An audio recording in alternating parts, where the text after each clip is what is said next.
You're live. We made it. Another week. Made it. One more time, man.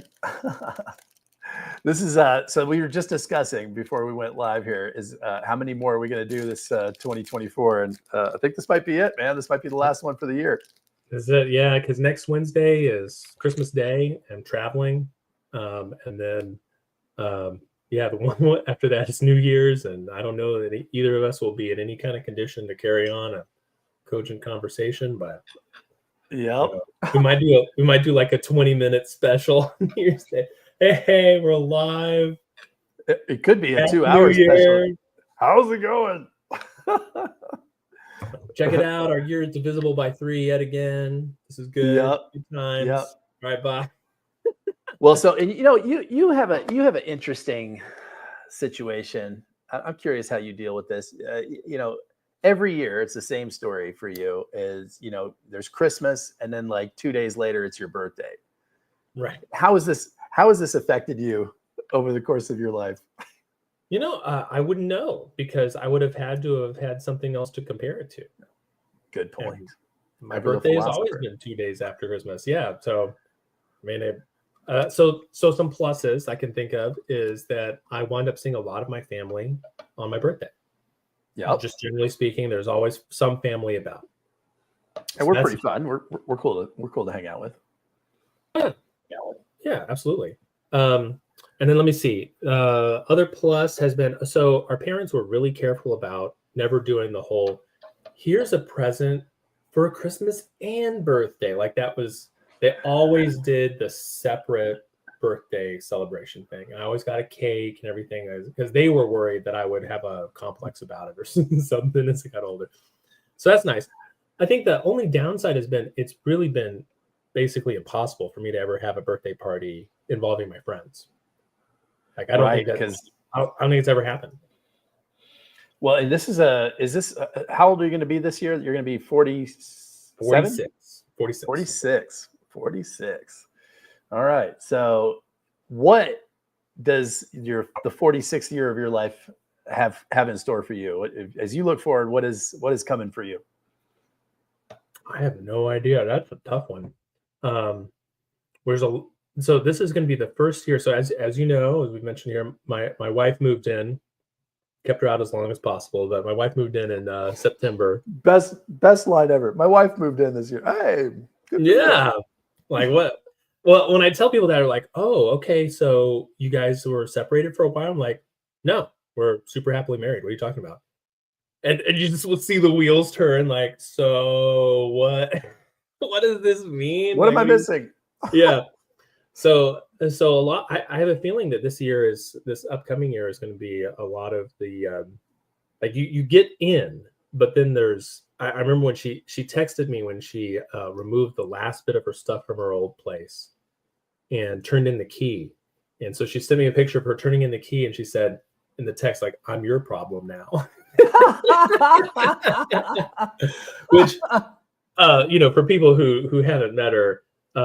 She's a project manager, and it's like, I think it's more like I'm your problem. Like, right. You're one of the most organized people that I know. Yeah, she really is, man. Yeah. She really is. So, I think it's charming that she thought of herself as my problem, but yeah. So it's like your problem now. Yeah. So all the stuff is in, but like we still have this big storage unit that is full of stuff. We've got a garage that's full of stuff. There are things that we've been putting off for a while that have just been really hard to do if it's one person. But if you have 2 people living there, then it's like, oh, well, now you can actually do this because you're not taking care of 2 different places. Right. So like one of the things we need to do is sell 2 of our 4 motorcycles. Potentially 3 out of the 4, depending on what I decide to do with the Katana. We need to figure out. She's not riding anymore, right? She's not. So one of the coolest things, I just have to brag on your wife for a minute. One of the coolest things about your wife, man, is like, right around the time that we all kind of met her, there was a big crew of us that was going out riding bikes all the time.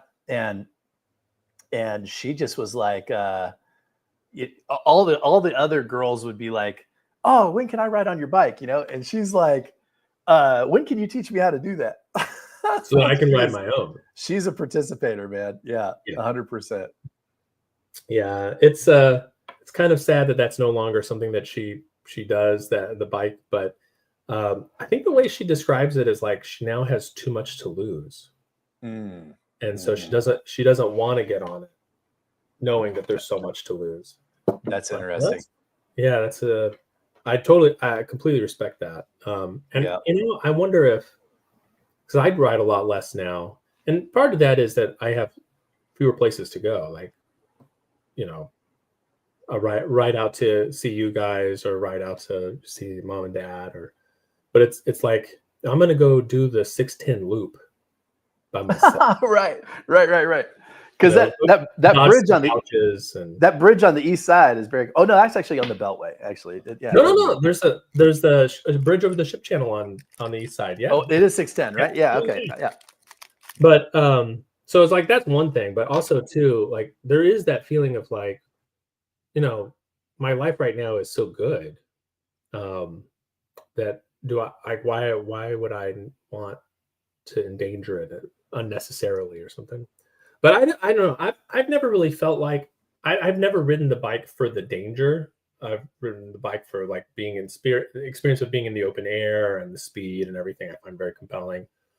But I know some people, they do, like the whole point of it is like, if I make a mistake, I'm dead. And that's why I want to ride. That's what this is all about, man. Like, yeah. Okay.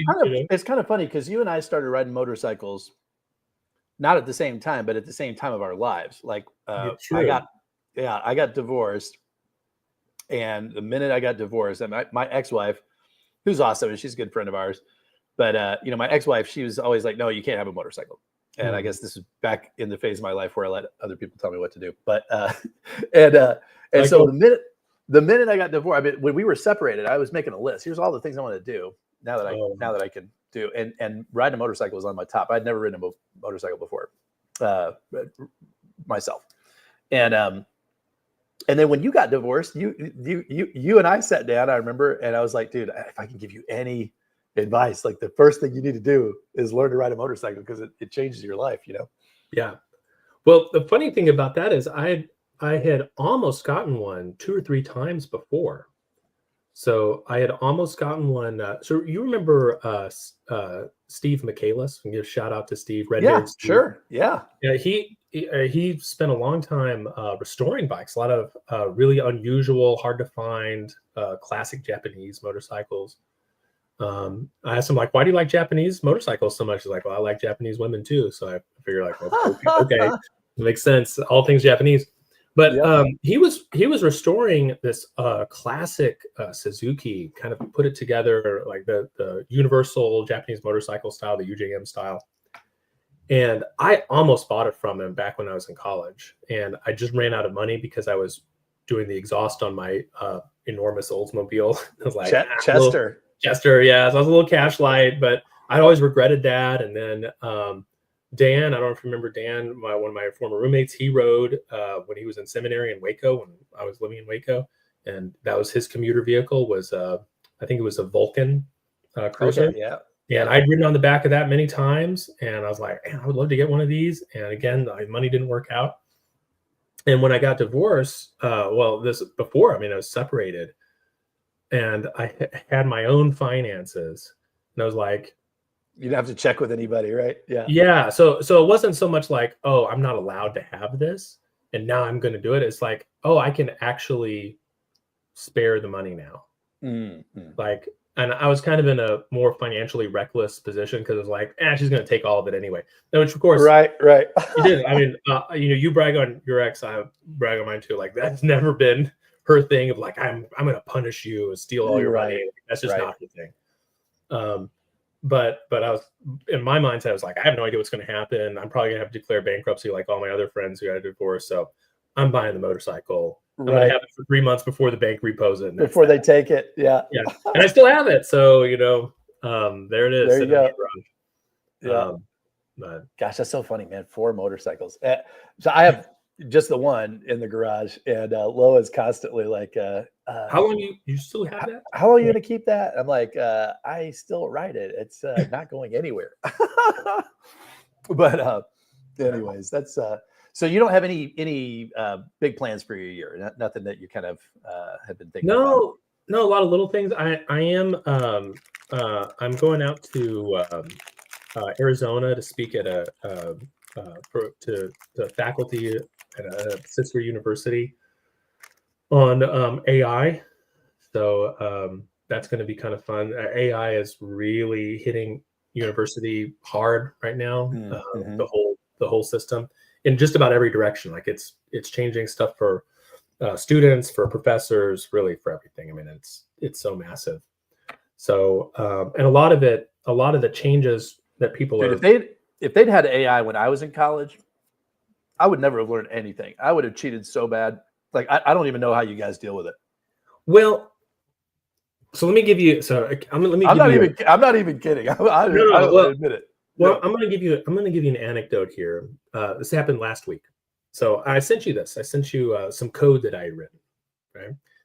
So one of the things that I have to do at the end of the semester is tally up all the grades. And as the semester goes on, my students kind of talk me into stuff.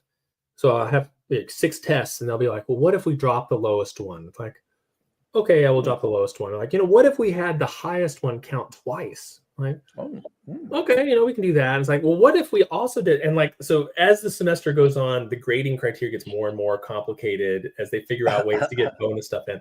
It's all kind of fun and games we play. Well, it's now too complicated for. You're like, the joke's on you because everybody just gets a B in my class. Yeah. Well, it's like, so, you want more things to do? Okay. Fine. Sure. So the grading system is basically like a basic spreadsheet that the learning management system has is software as a service. Way too complicated for whatever formulas are going in there. So in the past, I used Excel, which there's all sorts of weird limitations to it. And Excel is, I think, harder than people really give it credit for because, so for example, if I want to drop the lowest grade in an average, well, I can't just say drop the lowest. I can say ignore the lowest value. I can do that. Mm-hmm. But if I ignore the lowest value and the lowest value, there's actually 2 tests with the lowest score is actually 2 tests that have the same score. It'll ignore both of them because those both are now the lowest value. Or like if I'm trying to average 5 things together, and since they know that they're going to be dropped, maybe somebody didn't take test 3, and so there's nothing in it. It's not going to average that in as a 0. It's just going to average in the values that are there. And divide by 5. And divide by 4. Right. Or yeah, exactly. So in the past, I was having to go through and manually check to make sure, okay, the lowest grade isn't duplicated. If there's anything that's blank, I put a 0 in there. So I'm basically having to constantly edit this spreadsheet. The data set, yeah. So I finally decided, I'm going to write this thing. I'm going to write some code to do it instead. So I, cut my teeth like everybody else my age. I would cut my teeth on BASIC and C. BASIC, yeah. And 80s, So I'm used to BASIC. I'm used to C. I've dabbled a little bit in Ruby just because I wanted to play around with it a little. This was a year or 2 ago. And so I thought, well, okay, I know enough about Ruby, and it's got an easy way to import spreadsheets.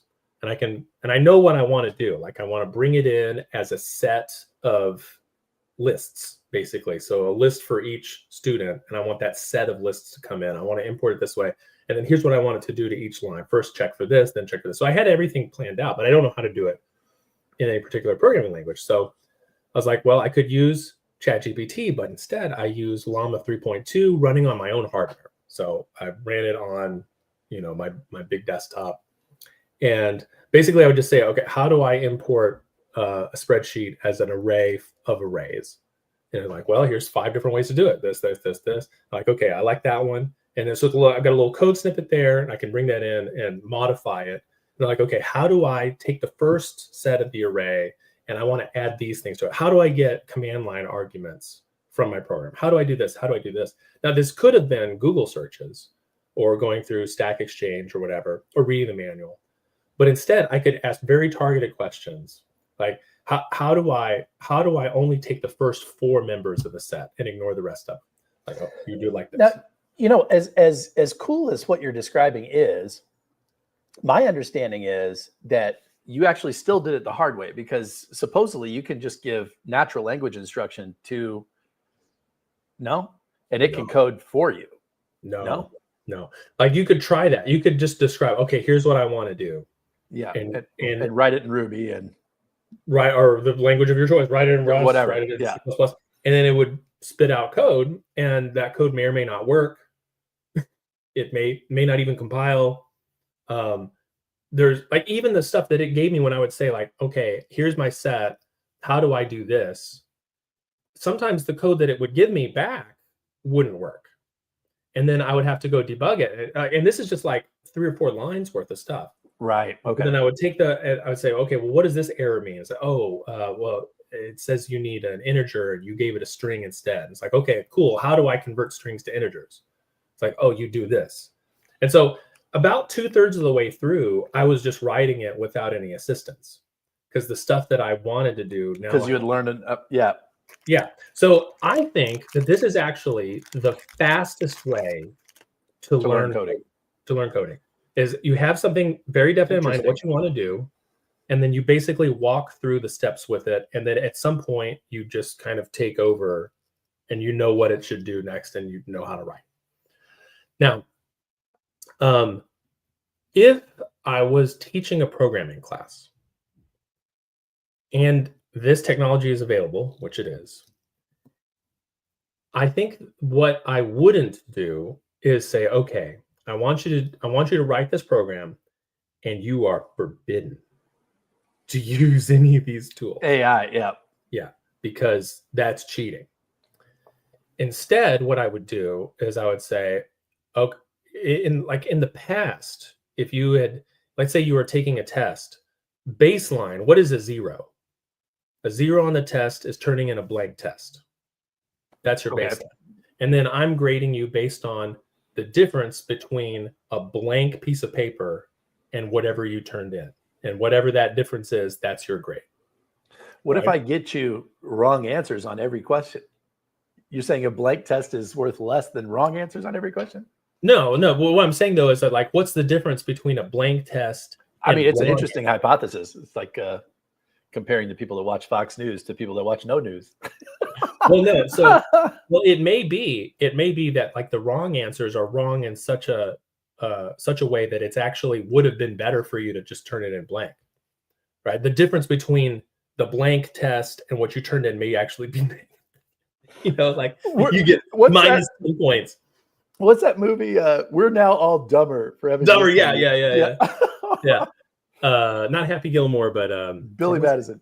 Billy Madison. Yeah. So not only did we not learn anything. Yeah. Well, and this happened with word processing when integrated spell check. I don't know if you remember, first word processors, there's no spell check, because that database of all the words in the English language, I mean, there's not enough RAM for that on your Commodore 64. Those are the good old days, man. You had to know how to spell. You needed to know grammar. Yeah, you know how to use a comma. It was crazy. So then you had spell check where you would run the spell check, and then now it's like integrated. Like as you type, it's like, there's a little red line under that, go back. So if you turn in that's a great, I hadn't thought about that. I remember, you used to have to run spell check. And then it would give you a list of this word. It would pause as it went. This word. That's right. That's right. Like accept, add to dictionary or whatever. Right. Oh my gosh, that's crazy. So now if you said, well, look, I turned in garbage, but all the words are spelled correctly. You're like, well, all the words spelled correctly is now part of the baseline. That's part of the blank page, is having the word spelled. because everybody has spell check. Yeah. Interesting. So if you think about it like that, so one of the things that I had in one of my classes, I let them make PowerPoint presentations, and it's like, okay, PowerPoint presentations now, all of them need to have very unique artwork for every single slide. If the slide doesn't have some kind of eye-catching image on it, that's a point against you. Because in the past, you would say, well, I don't have time to go out and photograph stuff. I'm not an artist. It's like, you don't need to be. You just type in a prompt with exactly what you want, and maybe you get something that's close or that's funny in the right way, and you put it in there. That's now part of the baseline.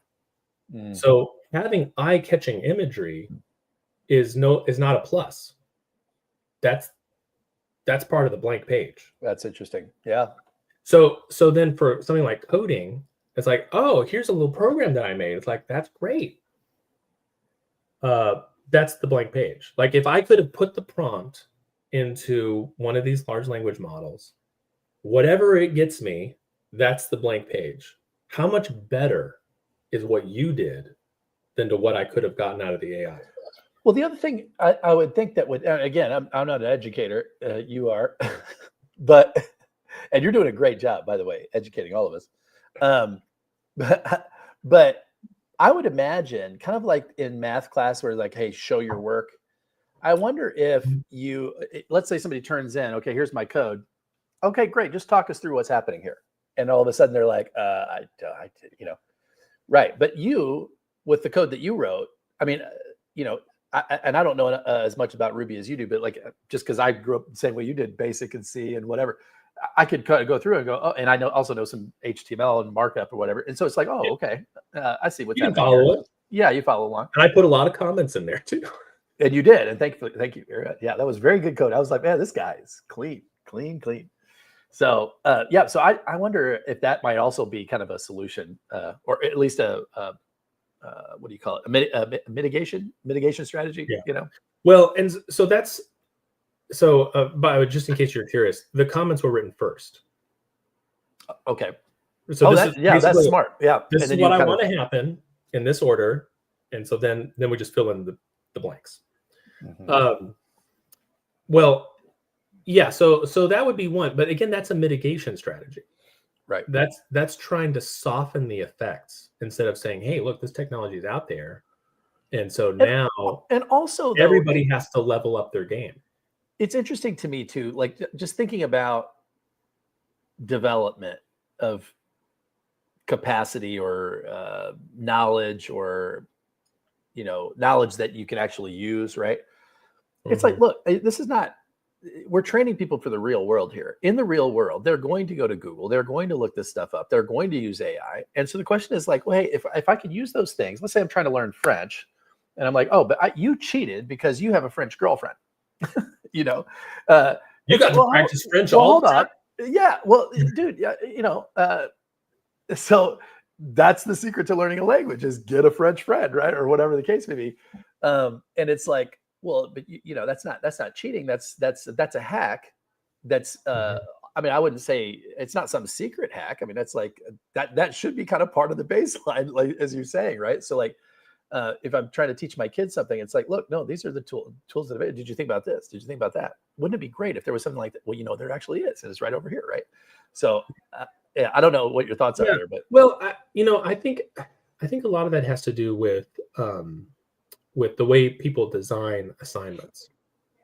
So I'm thinking about. I want you to like finish your thought, but I want to kind of channel your answer because. So I was watching this video the other day. You and I both monkey around with Linux.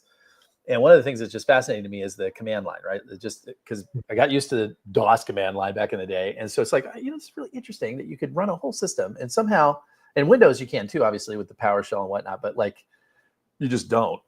But Linux, like so much of what you do, even when you have full graphical, you still kind of, I got to go use the command line for that.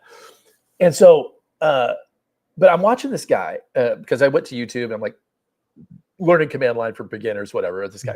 And he's like, yeah, this guy is the author of the book on how to use, and it's like this thick book, and it's like how to use the command line in Linux or whatever on Fedora or whatever the thing is.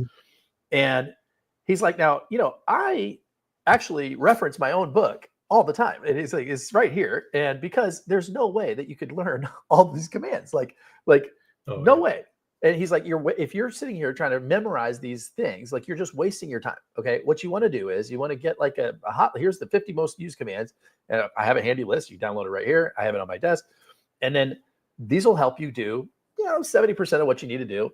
And then as you like find different use cases or different specific things that you need done, it's like, you go look it up, you find the term, etc. And Turns out you use that a lot, so you wind up learning that. and now I learn it by osmosis because I had to type it in 50 times, or and I think that's so that's where maybe you can speak to that. Yeah. Well, so I think it's the issue for me is that like back to what you were saying about the real world. You've got to you can't graduate someone or train them, just any kind of training, and say, okay, I've made you do this thing, but you could have Googled it. And then it's like, oh, great. Now that I'm done with this training, which was kind of BS, now anytime I need the answer, I can Google it. And so great. Like I get the check mark. And now at work, can you imagine? At work, something like, I'm just going to Google everything. Someone asked me about, I just Google it.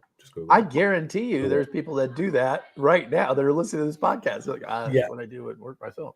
Yeah. Well, and it's like, and it's like, oh, wow, you're providing nothing.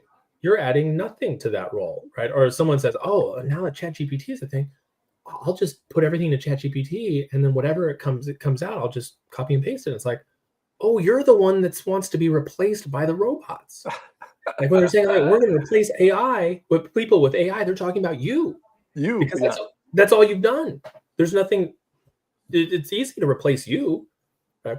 And so no one's thinking about like, oh, what am I bringing that's better than what the AI would bring? Mm-hmm. What is that? What is it that I'm bringing? And if the answer is nothing, then my goodness, like we should change something. Like figure out. Well, The market is going to educate you real quickly. You are adding no value, and therefore you are worth no value. Yeah. Well, and the fact that maybe you found out before your employer did is great, because now maybe you have a chance to change something while you're still making money. Like you don't want to find out later, after everyone else. You don't be the last to find out. For example, though, like, so I had a good friend of mine. I can't say his name because it's gonna. But this guy was an entrepreneur. He had a little side business, but he was always kind of struggling with money. Couldn't get whatever. So he finally was like, I'm just gonna go get a job, and I'm good at this, and I have these connections. Always people offer me jobs. I'm like, I'm just gonna take one. Let's do it. So he takes this job, and he immediately outsources. Now this was in 2000 and what was this? This was 2009. Yeah, not even that long ago. 2009, 15 years ago, right? So 2009, he gets this job, and it's a nice job. 2009, he was making, I think it was like 160,000. They were paying him to do this job, and he literally just completely outsourced the entire thing. Like he had a couple people in the Philippines. He had a couple people in India. He had one person in Buenos Aires. They all kind of did different functions. So he didn't offload the whole thing to someone. He was like, okay, here's this part of my job. I'm going to give that to this service, this one. Correct. So he basically turned his full-time job into 10 part-time jobs. Correct. And then he hired also a project manager to synthesize all the stuff, said, this is exactly what I need to turn in every week, et cetera. And so it literally, once he had all that stuff built, it cost him like, I don't know, $20,000, $30,000 annually. So he's raking in 100, 110, 115K for basically just organizing all that. And then he used that money to then run his business and basically two places at the same time. Right. And so in that case, to your example, I would argue, well, no, you're still providing an insane amount of value because you're giving the company something they need, which is one human being who lives under their jurisdiction that they can yell at and fire and is accountable. And at the end of the day, like as long as you're turning deliverables on time and everything's being done and no privacy laws being bad, well, how is that a bad thing? Like, I don't understand why more people wouldn't do that, but most people don't think that way. So, well, and probably that company is overvaluing the service that they're getting. Oh, well, in his case, sure. Yeah. So like that's one that like capitalism will do its Darwinistic thing and you'll be outcompeted pretty quickly. But I mean, that's why you see all these companies that will get in trouble every once in a while for scamming the H-1B visa program, basically Disney got in trouble for this. They fired tons of people, hundreds of people, and then the last thing they had to do is they created a dire need, and so then they could.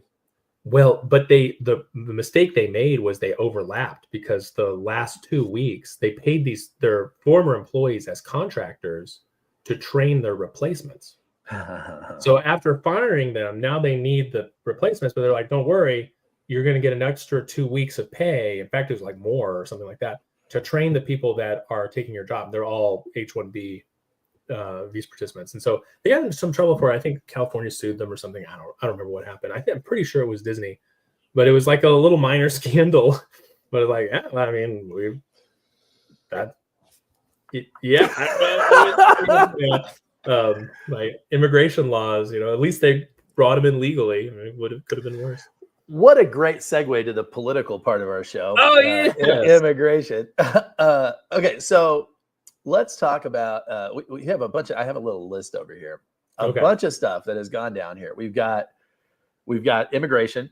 The seeming softening of the incoming administration's position on we're not going to deport 20 million people. We're just going after the criminals.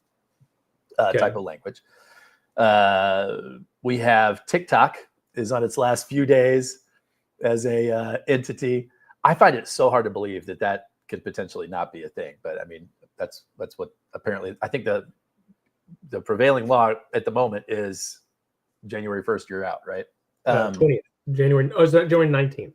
The day before Trump takes office. The day before. Okay, so like the Iranian hostages. This is your magic day. We've got the school shooter in Wisconsin, in Madison at the Christian school. This blows me away. Yeah. We've got the drones in New Jersey. Yep. We've got the what do we got? We got the Fed wanting to cut rates potentially. We got the Matt Gaetz ethics report is going to get leaked, and we know now who's supposedly going to do that. Anyway, we got a lot on the plate here. We got Kamala Harris coming back into the public with a much anticipated speech that nobody listened to. Yeah. Anything you want to add to the list? Did she seem inebriated again, or is that not a thing anymore? Listen. You're no one can take your power from you. One of my friends was laughing. They're like, dude, this is the exact same conversation I've had at the bar, yelling over the music. Girl, don't let anyone tell you. Don't let them do that. You're worth more than that. You're the best, man. You're the best. Yeah. Yeah. No. So I mean, some of these. You're gonna have to fill me in on some of the stuff. Some of them I think is just pure noise, like the drone stuff. That's not a real story, I don't think. Really? Almost. Almost. What's your hypothesis? The fact that the FAA, I don't know. I think that it's probably some kind of military exercise. Have you seen the video? I've seen the stuff of like stuff flying around and. No way, those are airplanes. No. I think they're military drones. There's probably just a military drone exercise, and that because drones are used in a lot of spec ops stuff, I think whatever confusion there is probably explained by the right hand not knowing what the left hand's doing, and whoever is in charge, whatever contractor is in charge of that, got the right clearance, but they didn't tell the people in this other wing of the DoD, and like the Hydra is kind of confused. But they've had a lot of days to figure out who is at the bottom of this. Well, so I think once they found out, then it became a case of like, well, we can't say that because we don't want people to know what this is. Nor can we walk back. Yes, we know, and there's nothing to worry about. Like, they can't do that either. So then they just have to kind of feign like, we don't know. It's so weird. We'll get to the bottom of it. I'm sure that'll happen real soon. No further questions. Like, I I'm don't think that's a real thing. I'm on a text thread, and one of the text threads says, "Hey, what's your theory?" And I think it's this. And I'm like, I have a theory. My theory is Aliens, no. the government is lying to you, and they're like, "Oh, yeah, well, we know that." Yeah, all the theories are going to involve that one. Yeah, exactly. No, I think that the stuff about it being aliens is probably unlikely. I think if it was like an attack of some sort, I heard some conspiracy theory that there was like an Iranian boat offshore that was sending drones in, and so it was like drone warfare going on over. That to me seems very unlikely. I mean, I'm not saying it's impossible, but I think the most parsimonious, the principle of parsimony is that is the government just being inept about its testing, and yeah, it's like is that what that word means? Parsimonious means inept. No, parsimonious is the least complicated, the fewest number of variables, the fewest number of steps, right? So it's like so when somebody says not to be parsimonious, but you wouldn't even say that, right? No, you never say that. No, it's usually like in a scientific principle.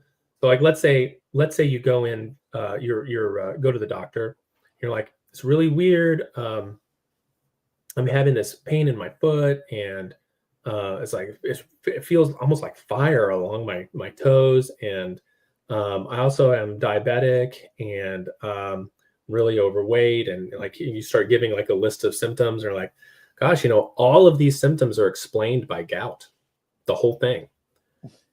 That probably it's gout. But if you're like, well, but it could be a combination of 5 completely separate conditions. Now, is that possible? Yeah. Yes, but it's not the most parsimonious. But we're going to start with the most parsimonious. Yeah. It's more likely that there's one underlying cause for a whole bunch of symptoms that happened at the same time than a whole bunch of different causes all randomly decided to occur at once. Is it one of those inverted words? So you say like with the most parsimony is actually the least complications? Is that the... Yeah. Well, parsimony and complication or variables would be antinomies of each other. Antinomies. Antonyms. Antonyms. Antinomies. Okay. All right. Got it. So complication, parsimony. Yeah. So I would say parsimony. I think it's parsimony, but parsimonious or parsimony. I don't know. Envelope, like tomato. Persimmons. Let's have some persimmons. Okay, all right. So you're basically in the camp of nothing to see here. This is if it was something serious, people would be worried about it. But then people are worried about it. But you're like, yeah, those are the wrong people. Kind of, yeah. Like the people that are like, you're growing over my house. Can we? If something like that flew over my property, I'd blow it out of the sky. Down? I'm sovereign over my land. It's like all the way to heaven. Those people are nervous, but I don't see any DoD people nervous. So whatever, Yeah, let's see. Some high levels of competency at the DoD. So yeah, everything's fine. Yeah. Okay. The Matt Gaetz one just looks like drama to me. Like if we were it's irrelevant. If we were signed into season 4 of Selling Washington, and it was a reality show, then this would be like an episode of the reality show. But otherwise, I don't know how much that matters. I think depending on what's in it. So they voted to release it on the 5th. I just have not been able to find it because I'm just dying to read it. Yeah. Well, I think it's I think that the interesting part, and now that Biden pardoned his son for reasons of lawfare, I think it's now sort of acceptable. Okay, go ahead. but I mean, before if you had talked about lawfare, like, oh, lawfare, that's a right-wing talking point. But now it's like, well, no. I mean, anybody could be a victim of lawfare. Like, Dude, look at they even stole the word. I'm like, yeah. how do you invalidate when you are So acknowledging? now that we all agree that lawfare is a thing and happens, and that not all DOJ investigations are because of a real crime and so on, we're all on the same page there. It might be interesting to see what's in that, to see if we can find sort of the thread of skullduggery or an attempt to discredit him using it and so on. I think what would be really interesting is if there's basically nothing in there. If it's like just random allegations from people and there's no substantiation to any of it. And then you could kind of compare the media reports on it to what's actually in there. Because the media reports a lot of times were run on the idea of like, well, we all know that this guy, he's bad, right? I mean, there's this report that no one's seen, but the people that have seen it, they told me, and they wouldn't lie that this is going to contain all this. And so it was used to really discredit him. Well, if it turns out there's almost nothing in there, then we could see like yet another sort of media manipulation. I'll tell you. Although if there's a lot of nasty stuff in there, I think that equally tars and feathers the congressional system for, it's like, how does it take you 2 years to release a report that says this? That has all this nasty stuff in it. Yeah. So I think that's what the actual stuff that's in it. Obviously, there's not going to be a criminal case. He's already been cleared of any kind of prosecution or. That's not true. They have declined to prosecute. Right. So it's not about like. I think people going to jail. They get a not you, but just like I think people they use word like, oh, I've been fully exonerated because they did not charge me. It's like, you have not been exonerated of anything. You've just not been charged of anything. It's not been charged. Yeah, but also that I think that there was a statement that said that they're not intending to charge. There's nothing chargeable. There's nothing chargeable here. Yeah. Right. So fine, right? So obviously it's not going to affect whether or not he serves time or something like that. It's more of it'll I think give more flavor to how it was used. And was it used? Who were the dishonest people? Was it Congress holding on to it too long? The media making it out to be worse than it really was? I'll tell you the thing that has really stood out to me over the last I don't know, probably 6-7 months is and I've caught myself doing this a couple times, and I had to be like, it's you can do better, right? So I saw Barry Weiss. You know who Barry Weiss is, right? Yeah. Okay, so for people who don't know, Barry Weiss, New York Times reporter, and she left the Times and started the Free Press, and excellent reporter, kind of one of these investigative journalist type people. Mm-hmm. And she's recruited a bunch of other investigative journalist type people that, for whatever reason, have either left or are allowed to have sidelines apart from their normal jobs, and they contribute. And it's excellent. If you don't read the Free Press, you should. It's great. Even if you wind up disagreeing with the conclusions, it's always interesting. Correct. Yeah, correct. Because usually their stuff is really well sourced. Okay, so, and I provide that context because this is a person who usually when she says something, it's like, I'm going to take that with less of a grain of salt than with other people because she's usually well sourced. Okay. So she goes on Joe Rogan a few months ago, and they're talking about Tulsi Gabbard, and this is before the election and everything, and just Tulsi's out. Oh, it's interesting, she's now kind of aligning with Trump and whatever, and she just goes, oh well, yeah, but she's in the bag. She's basically a Russian asset. I mean, she's in the bag for she's an Assad toady. I mean, everybody knows this. And he's like, oh, really? I wasn't aware of that. And Rogan is so good because he doesn't like argue ever. He'll push back, but he pushes back with questions. He's I didn't realize that. Well, what's she done? Well, she was over there and she met with him. She met with Assad and all this other stuff, and she totally stands by his agenda. And I'm like, oh, okay.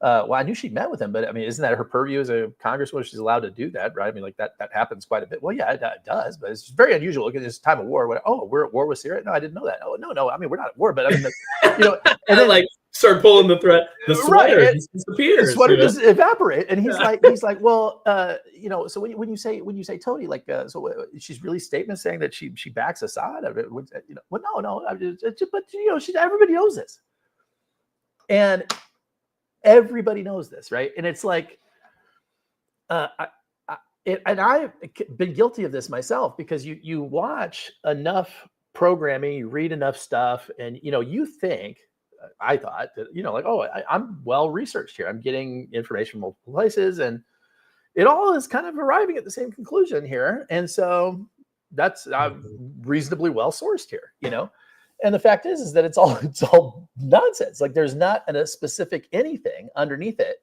And so in this particular case, and so similar to this Matt Gaetz thing. Now, Matt Gaetz. I've watched Matt Gaetz. I detest his act. I don't know him personally, but I just detest his entire act. This persona is just ridiculous to me. He's a clown cartoon person, as far as I'm concerned. However, it's like, oh yeah, he's sex trafficking minors and all this other stuff, and it's like, you start digging into it, and you're like, well, maybe, and I don't know, and this person that's making this allegation is not. And when you start getting it, so anyway, my whole thing is, bottom line here is it's very interesting to when you get down to specifics underneath the story. And this could go right or left, doesn't matter. Because both sides have narratives that they try to push. But when you get down to the specifics, like, wait a minute, now that's not a real thing, or if it is, it definitely needs a lot more scrutiny to arrive at a conclusion here. And there's far less, I think, to be at loggerheads with people, say, outside your ideological point of view, than you might believe. If you just get down to the actual, okay, what exactly are we talking about here? And it's like, oh, I object to this event, this take, and here's what she said, and and I just disagree. And I think, okay, great, we can have a conversation about that. But that's not a, oh my God, the Manchurian candidate and the infiltration of the government, whatever. It's just not. People talk about Gabbard that way. They do. And I was listening to a show this morning, and they were talking about her in that way. And I was like, wow, dude, I can't even believe this. How are they taking this serious? It's not a serious nomination. It's like, okay, well, I do agree. She lacks this. She likes this. She likes this. She likes this. All those are things that previous DNIs have had. She doesn't have them. Cool. It's totally fair reporting to put that out there. And then if those things are important to you, then you can say, hey, well, it doesn't rise to the level. Yeah, not qualified for those reasons. But on the flip side, you can make just as easily an argument that says, well, hey, because she doesn't have those things, actually makes her more qualified, because she's not saddled with this institutional, carried narrative that she's going to feel obligated to perpetuate, So it depends on what is the outcome that you're looking for. So, for example, and I can't remember who I was talking to about this recently, but we were talking about, hold on one second. What? Sound is not working. The sound is not. Volume is going up, but it's doing some Bluetooth thing or something. Okay. No, I don't work. It's pissing me off. Okay. Can I handle that in a second? A second? After. Sure. I'll just sit on my couch and watch nothing and just stare at it. The TV. It sounds like we need to go to a commercial break. Commercial break. Yeah, we kind of do need to go to a commercial break. Let me tackle this, and we can come back and say 5 minutes for part 2. Sure. Do you want me to perpetuate what? No, I'm just going to leave, and you can do whatever you want, and or whatever you think. No, that's fine. I'm just trying to think of what I would want to do for 5 minutes without. Good luck. There's nothing. How can I? Oh no, he's gone. Oh dear. My one security blanket is missing. Let me see. What should we talk about? Oh, a word from our sponsor. Our sponsor today is, I got it. Sponsor today, we've got 2. Sponsor today is just another term for products I love. So I don't know if you can see it. This is Casio. This is a G-Shock. I love these 2100s. Usually you think of Casio G-Shock, they're way too big, clunky, have a bunch of dials and stuff nobody understands. This one, wears nice on the wrist. It's not super thick. It's kind of sporty. There you go. And the other one is these, which, as you can tell, that is a lot of prescription right there. And this is from Zenni Optical. So if you ever have to buy glasses, I have been buying mine from Zenni for better part of 7-8 years, something like that. You order them online. Who knows where they're manufactured? I have no idea. But they have consistently given me really nice glasses. These are bifocals. They have the no line, so that I don't have they're that progressive lenses. And they also change, they're photochromatic. So they're not transitions. Transition is the brand name, but in the same way that if I go outside in the sunlight, ultraviolet light, when it reacts with the coating on there, turns these dark. So there's just sunglasses. And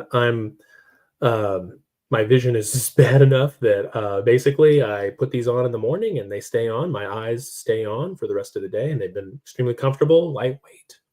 They do everything I need them to do. And if you go to a regular lens place and buy yourself a pair of glasses that look nice and fit your face and have these features on it, I have no idea how much you'll be spending, but I spent $90, and I feel like that's a really good price. So anyway, the second product that I love. Let's see, any other products I love that are nearby? Oh, Samsung. So I've got one of these fold models. This is the Fold 5, and you can see here, I mean, it's amazing. I thought when I first got it that it would be kind of a gimmick, that basically I would never use the ability. Here's Twitter on there.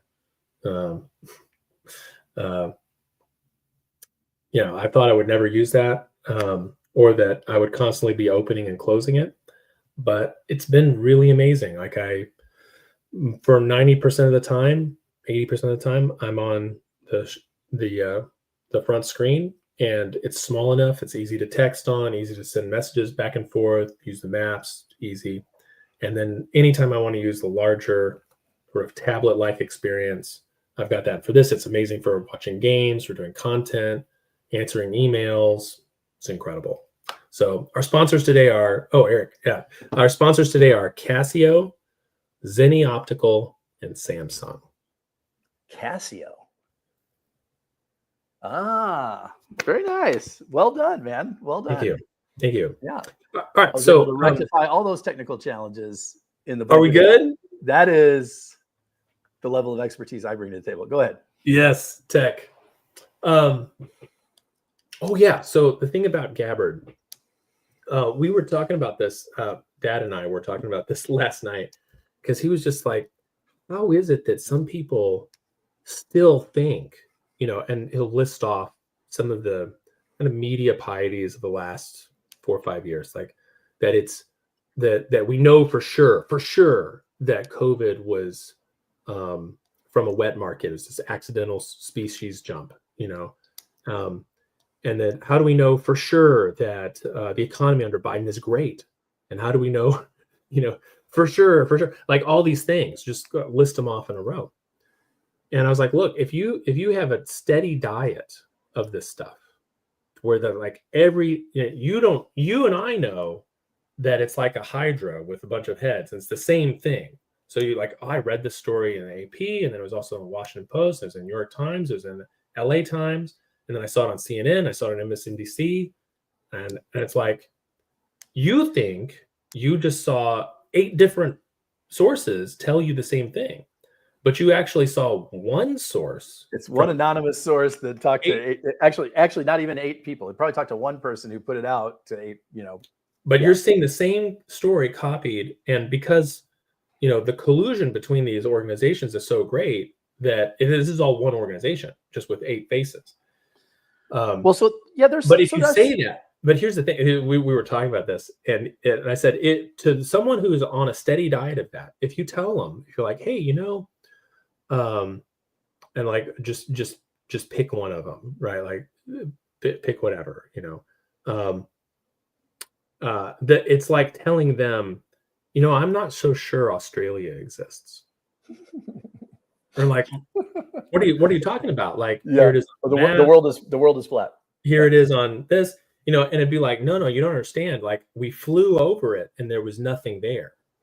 Like, you've been lying. And you're like, that's ridiculous. That they just, it would never enter their head that you could be telling the truth, because everything they've heard says the other way. One of my favorites, and I got into one of our mutual friends. I won't mention her, but we kind of laughed about this. But she is utterly convinced that the January 6, 2021 was an insurrection, right? That this was an armed insurrection. And like, armed, there was no arm. There's no guns recovered. There's no, I mean, whatever it was, maybe it was an unarmed insurrection. I don't know. I mean, it's like, but like, if you just said like, well, for an insurrection, there's a lot of things about it that don't seem to add up. Like, once they're in the Capitol, they disperse. And I feel like if it was an insurrection, they would have stayed. And if they were going to plan to take the government by force and they were going to be there illegally, why didn't they have guns? Why didn't they do this? Why didn't they do that? Where were the bombs? Where was this? And it's just like saying, well, have you ever been to Australia? Do you really think platypus are really that plausible? And it's just like, why are you telling me all this stuff? None of that stuff matters. Well, the platypus is a preposterous animal. I mean, like, everybody knows. I mean, that seems like good evidence that there's no Australia. But anyway, but that's kind of the way it sounds to them. But I think also everything you just were talking about is also a matter of imprecise language, right? So you're talking about but it's some of it is, so there's actors out there that are intentionally misrepresenting things, right, for their own purposes. But then you, as a consumer of information, have a responsibility to yourself, at least, to evaluate, like, not is this true or false, but like, what is actually being discussed. So like, if you say like, okay, well, the economy is great under Biden, let's just take that one. Well, objectively, the stock market has never been higher. So now, is that the economy? No, it is the stock market. It is one indicator. It is one indicator of strength in the economic world, right? So stock market, never been higher. Crypto, never been higher, right? Although I'd argue that crypto being high is actually evidence of a bad economy. Well, I would say it's evidence of a weak dollar, but I mean, I don't know, bad economy. But see, that's what I mean. So a weak dollar is not a bad economy. It is just a weak dollar. And in fact, there's many reasons why a weak dollar is perhaps to our interest in certain scenarios. So, and weak versus something else, right? Even using it as an absolute. But there is no absolute. Everything exists in comparison to something else, right? Right. I know, but that's what I'm saying. Like, just saying weak dollar by itself isn't precise enough. You would have to say something like weak compared to, and then pick another currency, the euro, or gold, or whatever. But but it is possible to have a strategy of pursuing a weak dollar, for example, and that is a valid strategy, right? So the idea, okay, so stock market high, unemployment low. Again, it's getting revised, man. Sure, it gets revised, but even the revised numbers, the economy, the unemployment is low relative. It's lower than 2008. Well, it's again relative to what? So like relative to 2008 here, relative to other economies around the world. So you say, oh, the United States economy is strong compared to all the other economies around the world that are also recovering from their version of COVID. So it's not like this is some American phenomenon, COVID, right? Like, this was a global phenomenon. So it's not, this is another thing. Like, oh, well, COVID, the government did this, government did that, blah, blah, blah. Yeah, the government did a lot of stuff that was messed up. And everybody around the world was, it's not like some American phenomenon. It's not like, oh, Democrats or whatever Republican. By the way, people forget Trump was the one in charge during all the lockdowns and everything else. So it's like, It's like, look, so everybody had their head completely up there, whatever else, trying to figure out what to do around the world. So again, it's like comparing it to what? It's like, hey, my 5-year-old is a holy terror compared to an adult man, right? Compared to other 5-year-olds, he's not so bad, right? Fine, so like, that's what I mean. So it's like, he's a bad kid. What does that mean? Is he forgets to say please? He forgets to say yes, ma'am, and yes, sir, right? That doesn't make him a bad kid, but it does make him a worse kid than, say, a kid who has impeccable manners, whatever the case may be, right? So like those adjectives, like blanket statements, right? Economy is good, economy is bad. Magically, Trump gets elected. All of a sudden, all the Republicans that love Trump are like, "Oh, the economy is coming back. Oh, just him getting elected has fixed everything." It's like, no, nothing has been fixed. In fact, everything is exactly the way it was a minute ago. It's just your expectation of what is coming is better. And so, and I've heard it broke the fever, and now they have to, contend with it. Anyway, so to wrap up Yeah. my observation is just try to be more precise with what you're talking about, rather than, so like, with the insurrection thing, it's like, look, that was not a regrettable incident. I go down a whole list of things, like, what Trump's participation was, his response was, all these different things, which I've been vocal about forever. At the same time, it's like, okay, but does it rise to this level? Does it rise to this level? Is it, you know what I mean? Everything exists in, the problem with that event, unfortunately, is that it exists kind of by itself in the history that we are conversationally familiar with, right? Like, in this country. And that's where it becomes like, wow, this is just really, I mean, that's beyond the pale, because nothing like that has ever happened, which that is an accurate statement. Nothing like that has happened before in this country. So anyway, I digress there, but like, I think it's like, look, you can find the incident objectionable, you can find it disqualifying, you can find it all kinds of things without finding it like, oh, well, this guy tried to overthrow the government. I don't believe that. Did he try to hold on to power? Yeah, he did. Did he believe he had a claim to it? Yeah, he probably did. Did he? So it's just, I don't know. Go ahead. Yeah, I'm with you. I think I just pick it as an example because it is one that there's been so much discussion about, and the narratives that are being offered by, I mean, this is one where you have two sides for the narrative. Like, you don't generally have a spectrum of voices. Well, but also below that, it's like, I mean, underneath all that, right? There's like, okay, what is important to this? There's this, I'm thinking of Dad's question, right? How could people still believe X? And it's like, okay, well,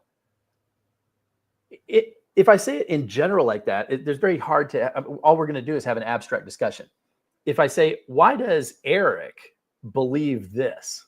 Right? Well, there's a really good source to figure that out.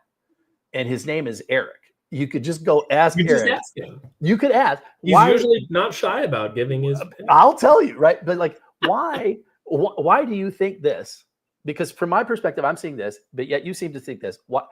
And there's a whole curiosity of trying to discover, which again, it goes back to my point about Rogan earlier, is like, are you bringing to the table a desire to understand somebody else and perhaps share information that allows both of your understandings to elevate, right? I can understand your point of view without accepting your point of view, right? Mm-hmm. But if I can't, if all I'm doing is just characterizing your point of view, and you're sitting there going, well, that's not even what I believe. What are you talking about? Yeah, the caricature that you're building up, I would burn that down myself, but that's not me. That's this cartoon that you're building. No, but it is you. We all know it. All know it. Yeah, we all know it. Everybody knows. Yeah, everybody knows that's you. Hey, out of the stories that you've tagged, which one do you think is like the most real, the most relevant? So actually, I agree with you. I think the vast majority of these things are complete noise. So I could care less whether TikTok survives or not. Is it fun to be on every now and then? Is it actually a tool that I'm starting to use in my business? Would I not be happy if it went away? I mean, at the end of the day, it's just, I could care less. We definitely have enough social media websites out there that the world isn't going to miss you. I don't care. The Matt Gaetz thing, I don't care. The drones, I don't care. Except to the point. I love that video. I don't care. Except to the point where I'm like, okay, it just further validates the one thing that I'm very hopeful about. I'm setting myself up for disappointment already, but like what I'm hopeful about is that if Trump actually does what he says, which is declassify, and Kash Patel wants to do just a massive declassification regimen, I think we are going to discover some things that are going to absolutely horrify us. The reason that's so blatantly obvious to me is the amount of pushback that they're getting from wanting to, I want to declassify that. You can't do that, right? Well, okay, so obviously the information is not good, right? To me, I mean, like the Kennedy assassination, for example, I've seen multiple different things over the years. The one that really I was totally sold on until this year was the friendly fire explanation. And that there's a documentary I watched. This forensic guy came in, literally, like, he was like, look, this was a different bullet. This came from here. That the secret shot from the same level, not from correct. Yeah, correct. And also, it's like a pretty reasonable theory. It was a great theory, and it explained what the thing I loved about the theory is. It absolutely explained everything. It explained not only the forensic elements, but also the reactions of the Secret Service, the secrecy, all the different things, right? This is super embarrassing. We can't have this out there. And I was totally sold on it until a couple I said this year, a couple of years ago, when they were talking about wanting to declassify it, and the CIA was like, no, you can't declassify it. And even now, of course, this is back in the conversation now, but like the big pushback from the intelligence agent, you can't declassify that. Okay, well, the only reason that you would be that pushing back about that is that if we were actually complicit, there's the government.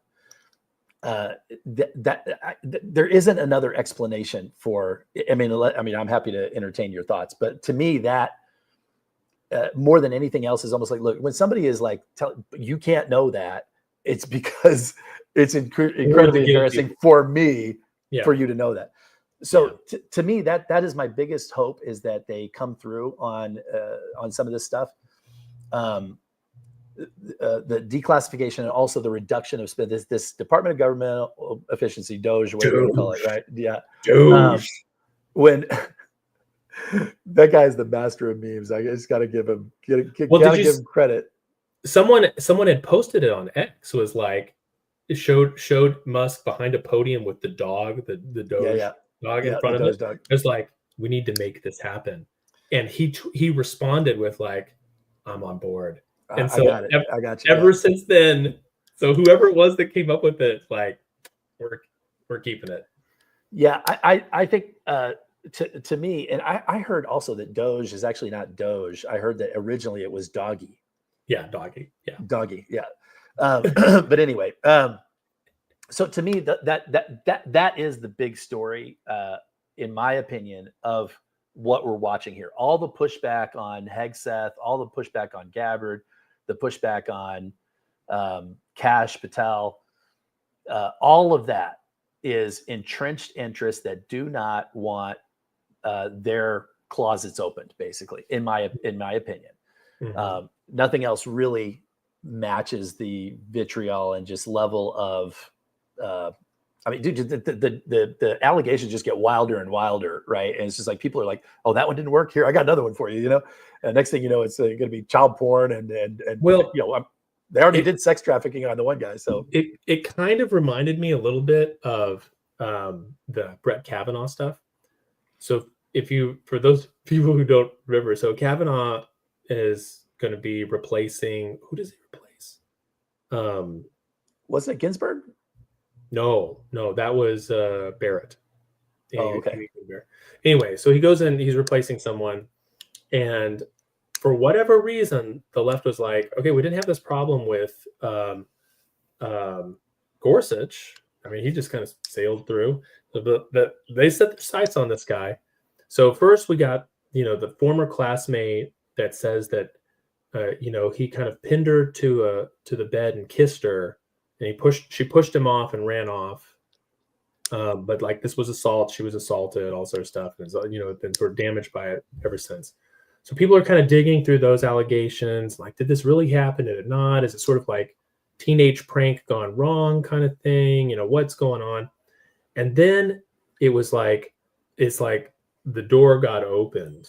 And then we had, what was the guy, Michael Avenatti got on. Avenatti, yeah. I've got 2 people that says that he raped them.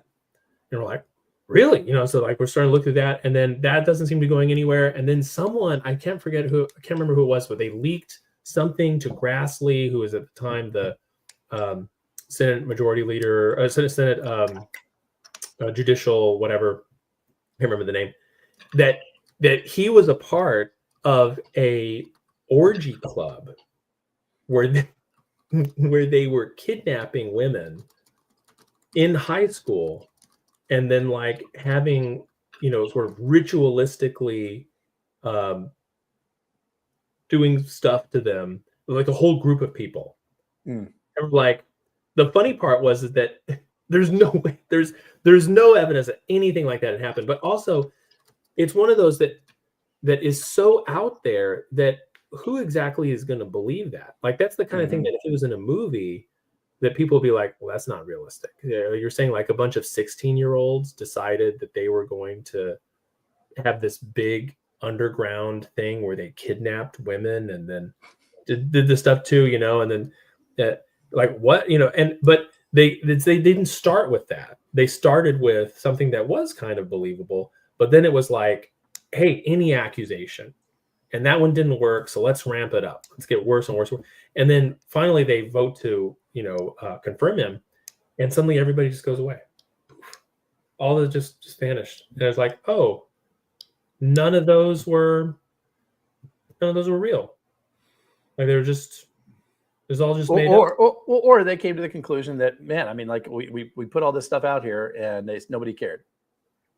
It wasn't enough. Well, because like I said, the last bits were so out there, like that there's just no possibility of them being true. But it was the kind of thing where you could tell it wasn't designed to actually be investigated or looked into. It was designed to be leaked, so that then the different news outlets could say, like, "We just received this leaked report." But I also think that there's just such a around sex escapades. We call them sexcapades. Sexcapades, yeah, around sexcapades.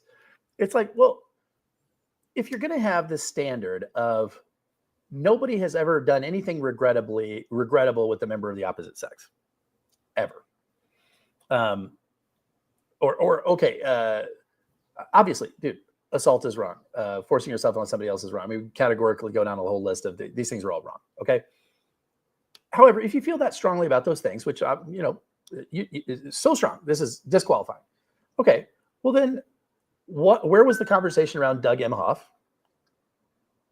Where was that conversation? Because I mean, that was a story that was completely memory hold as soon as it came out. And then anytime anybody would try to bring it up, they would just completely cut off. Yep. And it's like, look, this guy is the husband of the vice president and smacked some girl so hard in the valet line of witnesses that she spun around, right? Like, I mean, this is not, okay. If you have a problem with assault and battery, of which you should, then where's the conversation around this, right? No. Well, because they don't really care. It's just a tool. They don't care. It's just a tool. Exactly. It's just a tool. And that's my whole point is like, look, if you were running a single issue, what am I thinking of? NGO, right? And our issue is this, right? It's like, okay, well then surely you care about everybody who's doing that, right? Like the George Stephanopoulos thing is another thing this week, right? ABC ordered to pay $15 million they weren't ordered to. They settled. Oh, correct. Pardon me. Yeah. Settled. They settled. Which means that they knew they were going to lose more. Correct. So George Stephanopoulos has to issue this apology. And you know, if you ever see the segment, I mean, it's so over the top. I watched it live, and I was like, as somebody who was typically leans Democrat anyway, I'm like, dude, what are you doing? Like, first of all, like, you've got producers in your ear as an anchor, right? Dude, this is a Sunday talk show. You got a producer in your ear that should be telling you, dude, you can't say that, right? Mm-hmm. So either they were saying that to him and he was ignoring it, or they were like, yeah, well, here's an example. Here's an example. Keep hitting him on that, you know, hit her on that, you know. This is a rape victim, Nancy Grace, or not? Yeah, Nancy Grace. No, what am I thinking? Who I think it was Nancy Grace. Although now I'm getting confused. Who's the chick on the legal shows that's like, isn't that Nancy Grace? Dude, I don't know. I don't know the Whatever. Okay. circumstances. So Yeah. it's the same senator or representative that did the whole transgender bathroom thing here a couple of weeks ago. Whoever that lady is, she was the one on the show, and she's Okay. like, and she was supporting Trump, and he's like, how can you support Trump? He's been found guilty of rape. A jury said he's guilty of rape. It's like, first of all, the jury did not say that. In fact, the jury specifically said guilty of sexual assault, not guilty of rape, right? Like, I mean, in the judgment, right? Not that being guilty of sexual assault is something to be proud of. Well, no, I mean, there's plenty. He's found liable for it. Pardon me, liable, yes, liable, not criminally guilty, but liable Right. civilly. Okay. Still, though, jury decides, and to me, that has weight. So, I mean, he sexually assaulted this girl, according to the jury. Now, you can still think the jury was hoodwinked or whatever the case may be, but I mean, that's a matter of record now. You've been found liable for this. He could have totally said that, been totally within the realm of whatever, asked her, hey, you're a rape survivor. How can you be comfortable?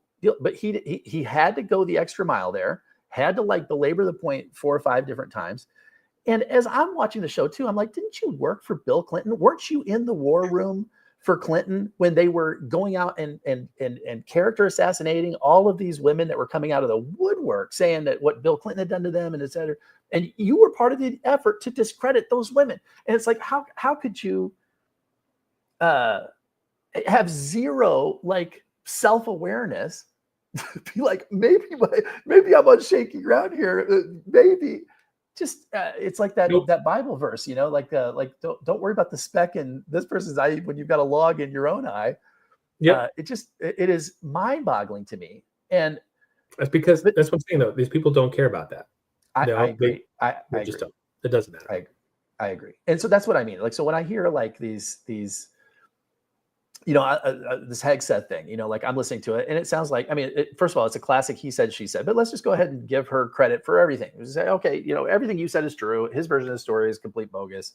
I'm going to believe the woman here. It's still, it boils down to he's single. You're married. You cheated on your husband with this guy, right? And hey, whatever the case may be, by the time that you got to his room at 2:30 in the morning, he was too aggressive for you, because that's where she says her story. That's where the story went sideways for her. So she's still out drinking with the guy, partying with the guy. Can we say she basically interceded when he was trying to make a play for another girl to get his attention back on her. Goes to his room with her. And then, okay. And so now, let's say everything she said is actually accurate, that he, did all the stuff in the hotel room that she claims. She still went home, lied to her husband about where she was, like all this stuff. And it's like, well, okay. How does any of that have anything to do with how you're going to run the Department of Defense? Like, to me, the bigger objections to, I have lots of objections to Hegseth. Like, he doesn't want women in combat. He doesn't want, there's all kinds of different things. He doesn't have it. I could go down a whole list, which I don't care because I have zero control of the situation.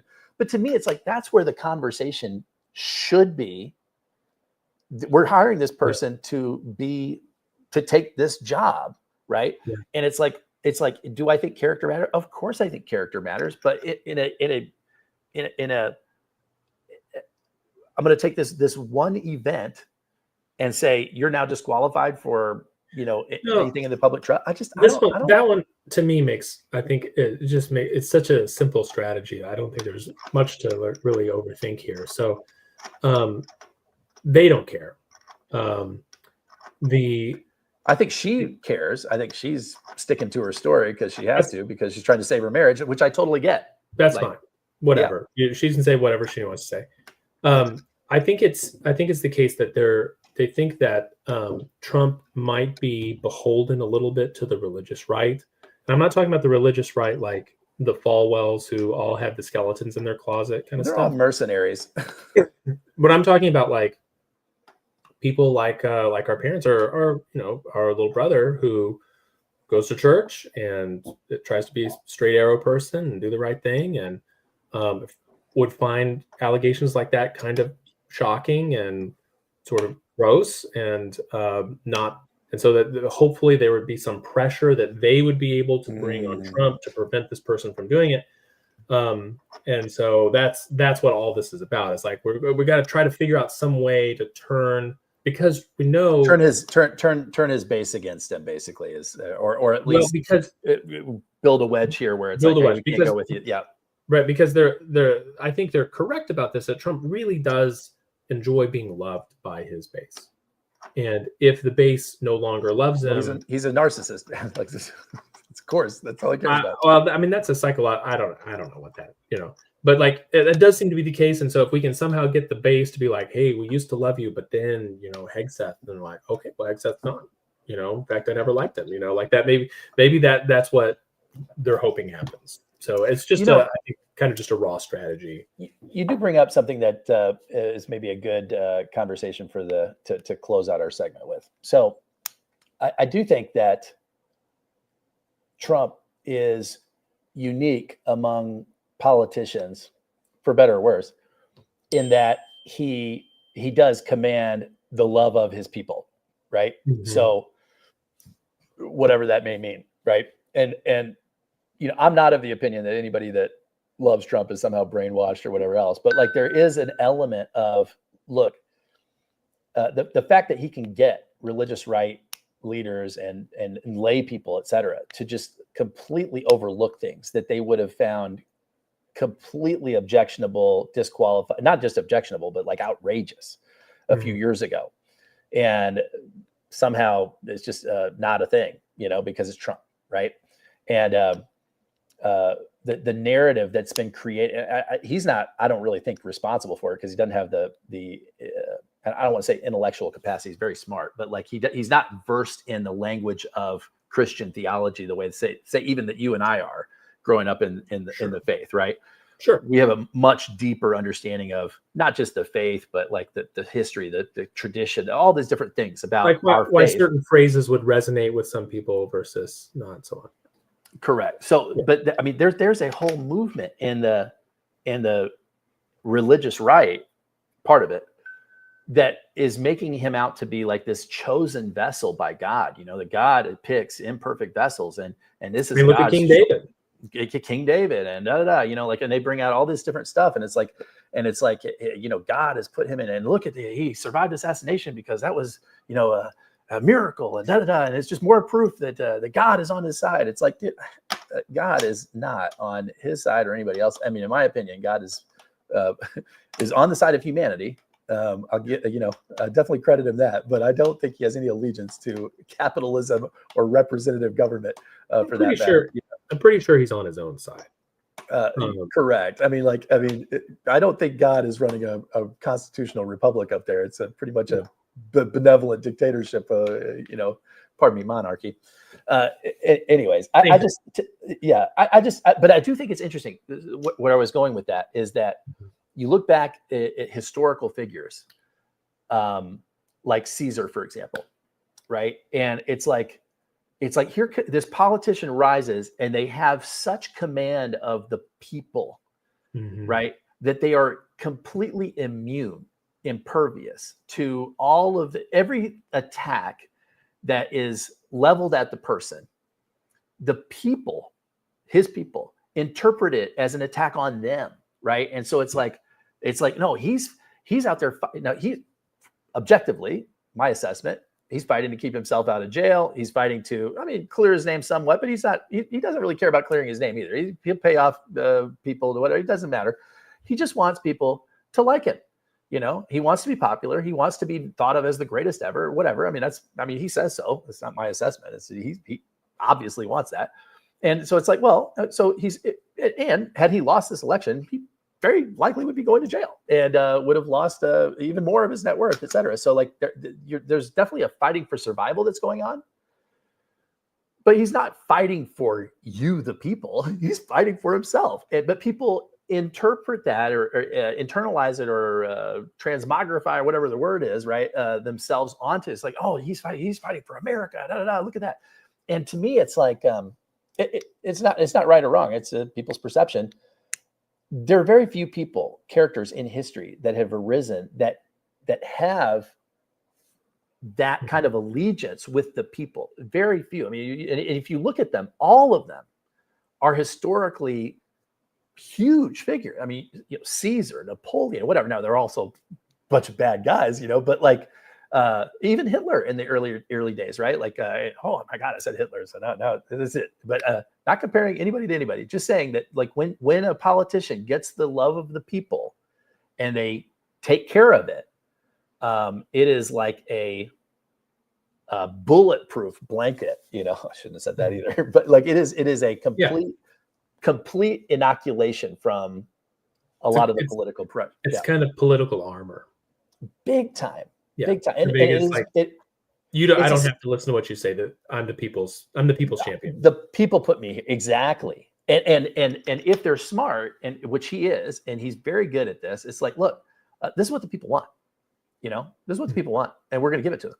That's my job, is to give the people what they want. And that very bread and circuses type of a thing, right? It's like, look, I don't care what's good for the country. It's what the people want, And so, and as long as I'm in power and they're getting what they want, it's going to be great for me. Therefore, it is great for the country, right? And so, I just think it is fascinating to be able to watch, because you read about these people, but you don't ever get a chance to see one, and we're seeing one. He's maybe not the only person on earth that at this moment that has that either, because Putin is also like people in Russia, like they love him, but the people, meaning the majority of the the vocal voice of the Vox Populi, whatever. And it gives it I think we have very interesting times ahead of us, very interesting possibilities ahead of us. I just hope that we don't lose sight of the fact that like the country and the system and all of that is bigger than any one person. And right. And I think there's definitely on his side of the aisle, there is a tendency to just kind of like, at this moment, a tendency to be like, it doesn't matter whether it's legal, proper, according to Hoyle, whatever the case may be. We just need to do X, because it's gotten so bad. It is extraordinary times call for extraordinary measures, et cetera. And, it's obviously possible to take that way too far. And so, well, let me give you a counter analogy. Sure. Tell me what you think about this. And this is just kind of an imagination. So if you remember 2008, the election, Obama ran away with it. And I think you had a similar kind of cult of personality around Obama, a less controversial one. Like, I don't think people would punch you in the face for wearing a shirt with Obama's face on it that said "Hope" on it. But there was, if you unlike the shirts that say "Deport illegals now," or like the red hat. People get punched for wearing the red hat all the time. So, all right. So you've got all this stuff about Obama. Everyone's excited about it. He's swept in with a huge mandate. In fact, his is probably bigger than Trump's is. I mean, Trump got the measurably. Yeah.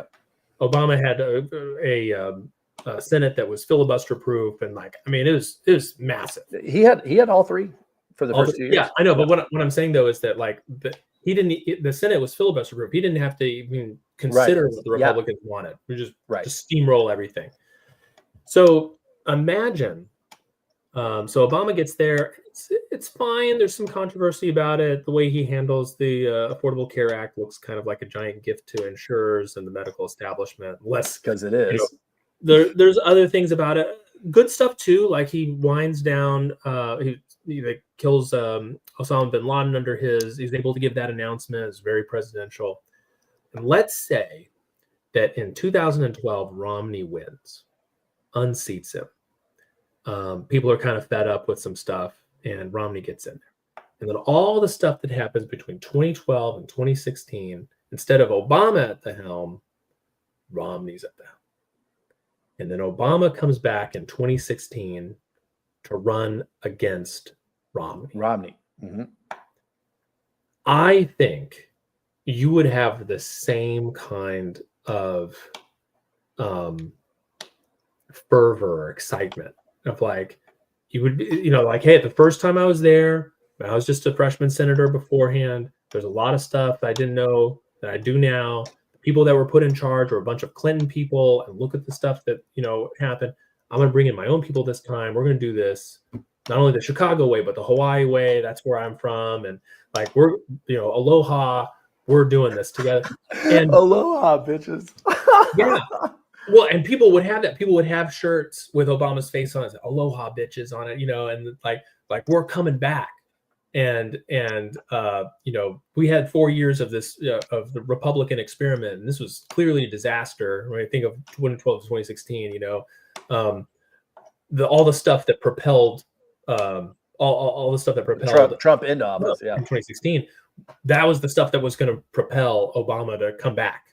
Surely you're not saying that these presidents just react to events on the ground and have no agency. No, I'm just suggesting that. I'm just saying, like, just imagine it, right? Yeah, just imagine the scenario. Obama would come in, let's say he won. He probably would win against Romney in that scenario pretty handily.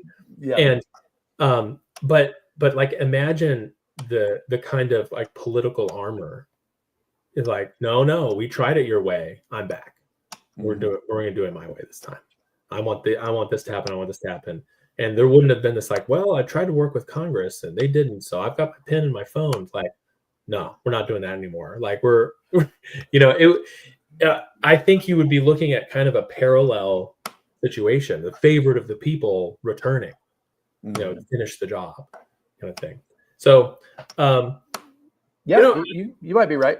Although I don't know that Obama commanded the same type of blind. I don't know that Obama commanded the same type of blind, I'm all in on whatever you say type of thing that maybe I'm over it. Go back and look at the look at some of the speeches that Obama was giving in like September and October of 2008, right up to before the election. Oh, for sure.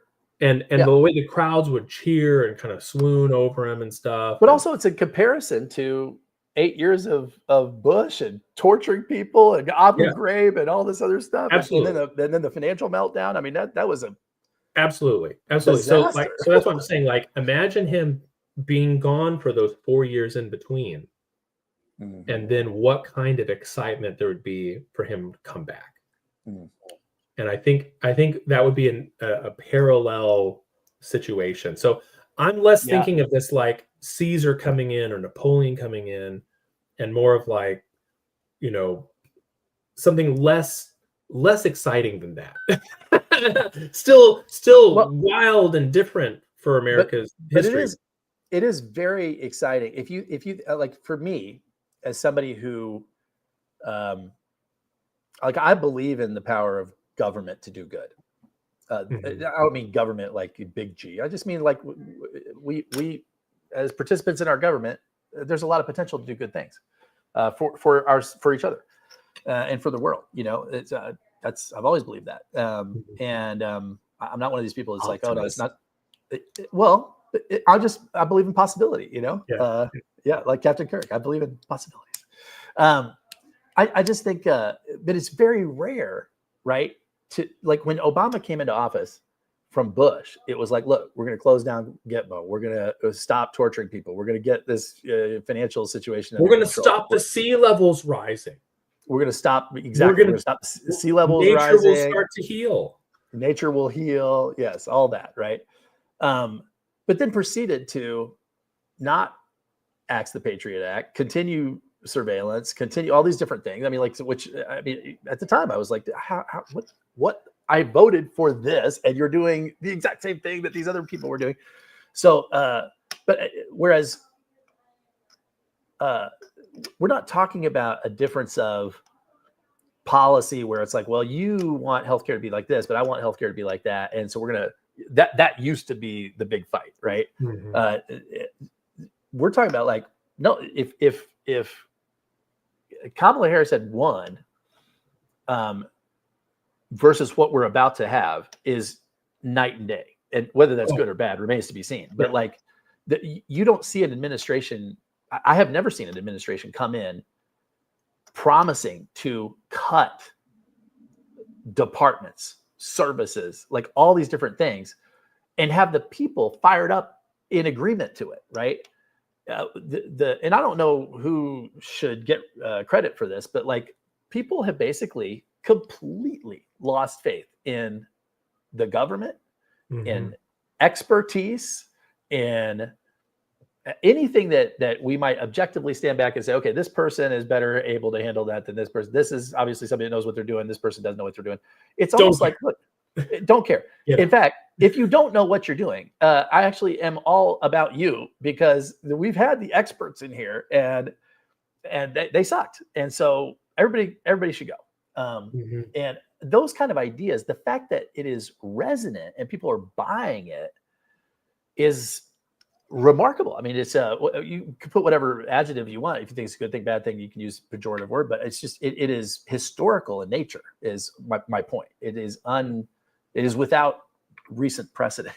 It is not without precedent, but like it is without recent precedent that you have that level of antipathy towards all of these institutions. Like to me too, there's some artificialness around like NATO is a really good example. It's like, oh my God, we have to defend. We have to support NATO.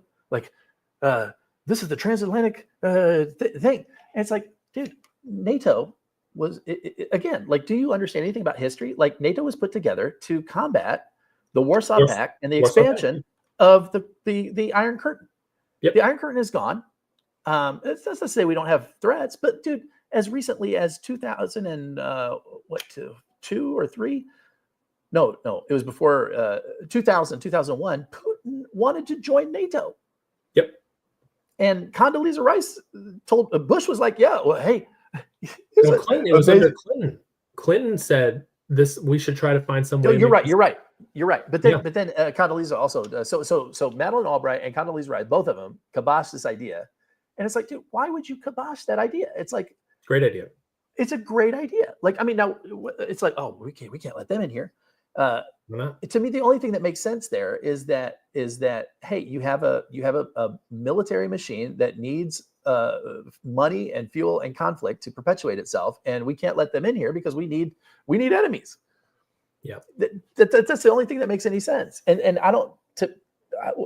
That doesn't mean they're good actors. Doesn't mean I agree with their. But no, I don't. I'm not an apologist for anybody. And at the same time, it's like, well, why wouldn't, if you have like your biggest enemy that comes to you and says, let's be allies. Let's just bury the hatchet and let's just move forward. We're not going to agree on everything, but let's just not, well, at least we'll sit on the same side of the table. If I ask to pass the salt, you pass the salt, right? Like it's not, we can figure shit out. Not interested. No. Well, I don't, yeah. That's, and now at least you have, and here's the other thing. It's interesting too. A friend of mine said this a couple days ago. We were talking about it, and it was like, think about like how hard Trump attempted to hold on to power, and all these things that I find objectionable about the way his first administration ended, and just sure. Whatever. We don't even re-adjudicate that. But it's like, well, had he been successful, it wouldn't have been good for him, because all of the animosity, in fact, it would have been even worse, like 10 times worse. Like, oh my God, you stole the election, you postponed the election, wouldn't vacate the office. It would have been, I mean, just imagine. Mm-hmm. Versus now, he comes back in 4 years later, and he's a hero to so many people, obviously his own people, but even people on the left, like myself, who are like, dude, I'm on the left. I find you completely objectionable, and yet you're less objectionable than these people. To me, it's like that is a sea change. Yeah. They lost. It was Trump Jr. was Donald was talking about how in 2016 they lost Miami-Dade by 30 points, Miami-Dade County, and they won by 10 points, 40-point swing in Miami-Dade County. Mm-hmm. Every border county in the United States for decades has been blue. Like that's a blue rim because you have all the immigrants coming in, and they all are like, hey, it's not that bad, and da da da, and hey, we're trying to help people out, whatever. Yeah, it's uncomfortable, but I mean, it's better over there than it is here, whatever, right? And it's like all of those counties are now red, because it's like, dude, talk about just a complete squandered opportunity. Yeah. Where Democrats could have solidified so many different things. I mean, Biden did some good things, and it's like, dude, like the fact, not Biden, but his people, they did some good things. Yeah. And it's The like, Biden well, administration. the Biden administration did some great things, and it's like, dude, it just so Yeah. themselves bought into the same in reverse, right? Like how Trump fans are just sycophantic, let's say stereotypically, and it's like, okay, well, because of that, you're like, look, whatever Trump was for, I'm against. So Trump said, close the border down. I say, open it up, right? Yeah. And it's like, just the lack of critical thinking, just pretty sad. Really distressing, man. I'll tell you what, I know we got to end the call, but Yeah. I wanted to leave you with something you had said about like so much distrust in government, so many people. I agree with you, but I think it's even bigger than you. So shocking. This podcast is just. I know it's useless. horrible. Yeah. I think it's bigger though than your analysis making it out to be. So, so one of the really interesting videos that came out of the January 6th riot is right before they marched to the Capitol. If you ever see video of Trump's speech, which is down the road a little bit, your camera will pan it, and there's just thousands and thousands, hundreds of thousands. I mean, I don't know how many people there, but there's more people I've ever seen in any one place ever, just looking for this video. It'll be wild. And he says at one point, he's like, we did all this stuff, and they're trying to take it from us. And he says, it's bullshit, like that. And all the crowd starts cheering. And they all start chanting, bullshit, like that. And you just hear hundreds of thousands of people shouting this. And just a few short months before, the opposite political constituency was burning down police stations in Seattle, setting fire to police cars, cordoning off blocks, like this is not part of the United States anymore. Conch Republic, yeah. Well, the Chaz. The thing is, this is the same thing. Yes. But they don't see that they're on the same side of the coin. It's not even like two sides of the same. It's the same side of the coin, but they're sitting on different edges of it, and they don't see that like there is an enormous anti-government movement going on right now that spans both political parties, both all sides of the ideological spectrum, and it's happening everywhere. And we don't see it as much because we look at it as, oh, Chaz people, they're nuts. Or Jan 6 was an insurrection. And it's like, this is happening. I don't know, where I think it ends, but this is much bigger than we're giving it credit for. That's really interesting, man, because, it gives a lot of, and I don't disagree with you. I won't say I agree, but I don't disagree. Don't disagree. I don't disagree. But I can't say it's wrong yet. Yeah. I can't say that. I can't say you're wrong, because somebody had said a long time ago that to distract people from what's going on, you pit them against each other here, and then they don't notice that they're actually have a unified cause over here. And I think that's what you're alluding to. And it's crazy that the unifying cause is turning out to be our own government. Like that is they're the enemy. But which is it's so funny too, because you and I have had this argument multiple times where I've said basically like, look, what people don't generally get in America is that the government is us. Like we run for office, we get elected to office, and then we make all these laws that we hate, right?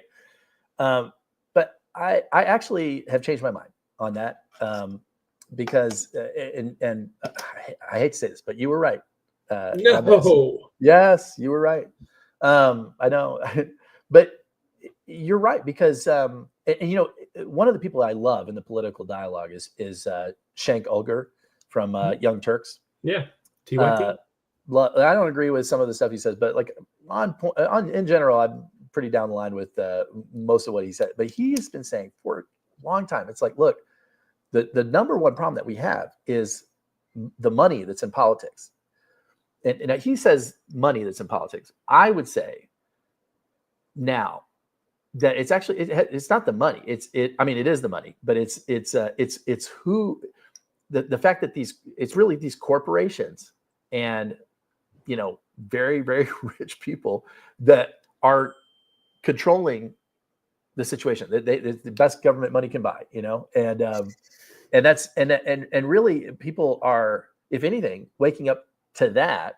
Mhm. And I think they're about to be disappointed in a lot of ways, because if you read the Time magazine, Trump Person of the Year or whatever, Man of the Year.